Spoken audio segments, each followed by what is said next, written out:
Pologne, la présidente de la Cour suprême à son bureau, défie le pouvoir acclamé par une foule de partisans. La présidente de la Cour suprême polonaise Małgorzata Gersdorf est arrivée mercredi à son bureau, confirmant son refus de partir à la retraite et d'accepter une réforme controversée, critiquée aussi par Bruxelles. Je ne m'engage pas en politique. Je le fais pour défendre l'état de droit et marquer la limite entre la Constitution et la violation de la Constitution, a dit Madame Gersdorf aux sympathisants rassemblés devant le siège de la Cour suprême.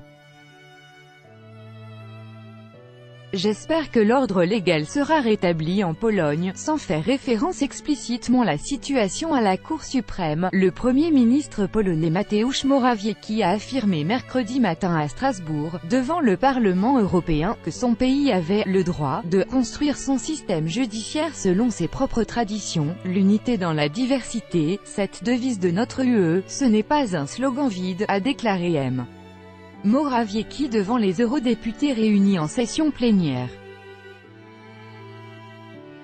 À Varsovie, Madame Gersdorf a été applaudie par les manifestants, entre 3 et 4 000 personnes selon les journalistes de l'AFP. Ils ont scandé « Constitution, tribunaux libres, nous sommes avec vous » et « inamovibles » en signe de soutien à Madame Gersdorf et aux autres 26 juges de la Cour censés quitter la vie active en raison de l'abaissement de l'âge de la retraite de 70 à 65 ans, inscrit dans la réforme menée par les conservateurs du parti majoritaire Droit et Justice PI. Je suis là pour défendre la Constitution, l'indépendance de la justice et la démocratie.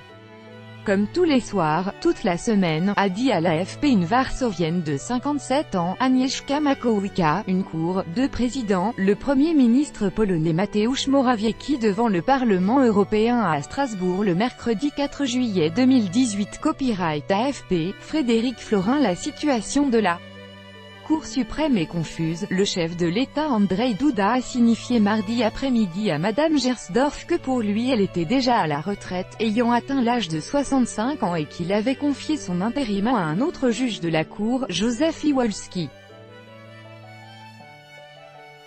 Mais Madame Gersdorf a annoncé qu'elle désignait le même juge comme son remplaçant pendant son absence, réaffirmant ainsi son intention de garder ses fonctions. Le quotidien indépendant Dziennik Gazeta Prawna a commenté ces développements en titrant mercredi sur « Une Cour suprême avec deux présidents ».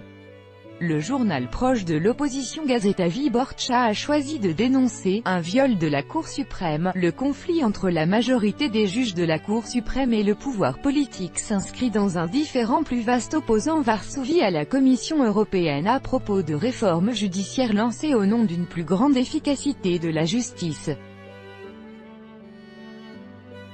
Ces réformes sont perçues par leurs adversaires comme allant à l'encontre du principe de séparation des pouvoirs, au profit du pouvoir politique.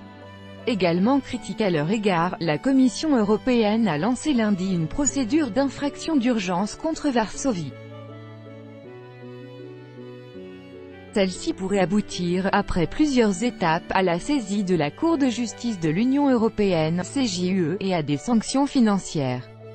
À Varsovie, des personnalités de l'opposition, telles la présidente du Parti libéral Nowoczesna Katarzyna Lubnauer, la présidente centriste, maire de Varsovie Anna Gronkiewicz-Waltz ou l'ancien ministre de la Justice Boris Budka ont participé à la manifestation mercredi matin.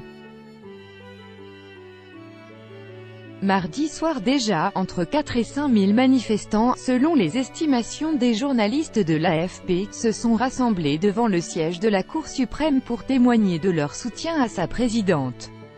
Venue les remercier, Madame Gersdorf a été applaudie lorsqu'elle a réaffirmé qu'elle resterait à son poste jusqu'en 2020, conformément à son mandat de 6 ans inscrit dans la Constitution.